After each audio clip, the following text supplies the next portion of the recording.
అందరికి నమస్కారం అండి.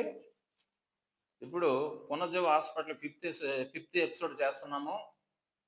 చూసి లైక్ చేయండి, షేర్ చేయండి, సబ్స్క్రైబ్ చేయండి. ఈరోజు బోధకాలు వ్యాధి.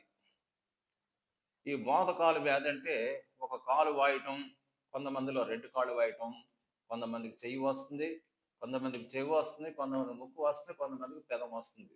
అంటే క్యూలెక్స్ పాటగన్ అనే ఒక దోమ ద్వారా ఈ యొక్క క్రిమి దోమ కుట్టినప్పుడు మనిషి శరీరంలోకి ఎంటర్ అవుతుంది. అంటే ప్రవేశిస్తుంది.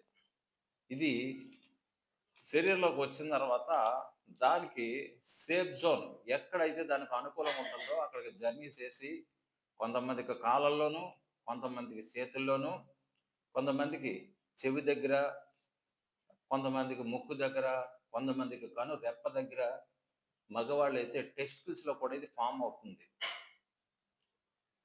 ఈ యొక్క దోమకాటు వచ్చిన తర్వాత వీళ్ళలో ముందు మార్పు ఏంటంటే తరచు జ్వరం రావటం, కాలు వాయటం, ఒక్కొక్కసారి ఈ కాలు వాపు వలన ఈ నరాల ఒత్తిడికి లోనైపోయి అంటే ఈ వాపు వలన వచ్చే పెయిన్‌కి గజ్జల్లో బిళ్ళ కట్టడం, వీళ్ళకి వాంతులు లాంటివి అంటే వామిటింగ్ సెన్సేషన్ ఉంటుంది. కొంతమందికి వాంతులొస్తుంటాయి. కొంతమందికి వికారంగా ఉంటుంది. హై టెంపరేచర్ వస్తుంది. ఈ టెంపరేచర్ వలన వీళ్ళు ఈ కాలు వాపుతోను, ఈ టెంపరేచర్‌తోను కదలలేని పరిస్థితిలో ఉంటారు వీళ్ళు. ఈ దోమ కాటు వలన చాలామంది ఈ యొక్క బోధకాల వ్యాధికి గురవుతుంటారు.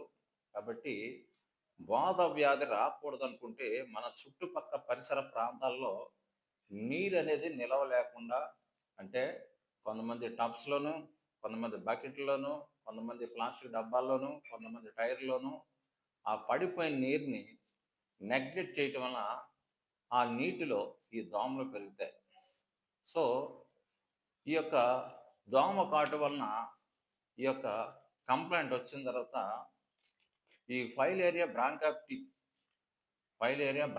అనే ఈ క్రిమి శరీర భాగాల్లో సంచరించి దానికి అనుకూలమైన ప్రాంతంలో సెటిల్ అవుతుంది. తద్వారా ఆ కాలు గాని, చెయ్యి గాని, ఇతర భాగాలు ఏదైనా సరే దట్ టు ఇంప్లిమెంట్ అంటే వాపొస్తుంది. ఆ వాపు వలన ఆ యొక్క మజిల్ అంతా కూడా పెయిన్‌ఫుల్ వెదర్‌కెళ్ళి జ్వరం వస్తుంటుంది. సో, వీళ్ళకి 3 నెలలకి, 4 నెలలకి, ఒక్కొక్కసారి సంవత్సరంలో 4, 5 సార్లు లేదా 6 నెలలకోసారి ఈ బోధకాలు వ్యాధి వలన వీళ్ళు సఫర్ అవుతూ జ్వరం వస్తుంది. కాబట్టి వీళ్ళు ఏ పని చేసుకోవడం కూడా చాలా కష్టపడుతుంటారు. బోధకాలు వ్యాధి అనేది వచ్చిన కొత్తలో జాగ్రత్త తీసుకుంటే పూర్తిగా శరీర భాగాలను పాడు చేయకుండా మనం చేయగలం. ఆయుర్వేదంలో నిత్యానంద రసం, నిత్యానంద రసం అనే ఒక మంచి మెడిసిన్ ఉంది. శ్రీపద గజకేసరి అనే ఒక డ్రగ్ కూడా ఉంది. వీటిలతో పాటు మేము సొంతంగా కొన్ని తయారు చేసే మందులు 100% బాధకాలు తగ్గుతుంది.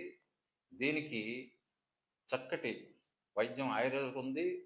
కొంతమందికి ఒక కాలే కాకుండా 2 కాళ్ళు కూడా వాస్తాయి.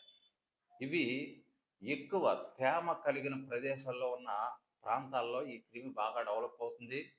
తద్వారా అంటే దోమల ద్వారా వస్తుంది కాబట్టి ముందు జాగ్రత్త తీసుకొని దీని నుంచి బయటపడాలి. ఇది వచ్చిన తర్వాత అంత గమనం తగ్గదు, వదలదు. కాబట్టి బోధకాలు వ్యాధి అనేది తగ్గదు అని చాలా మంది అనుకుంటారు.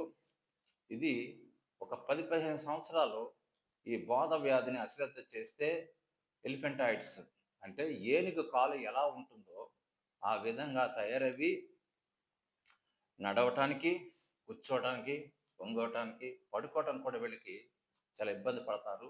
కాబట్టి బోధ వ్యాధి పూర్తిగా తగ్గుతుంది. దీనికి ఆయుర్వేదంలో చక్కటి మందుంది.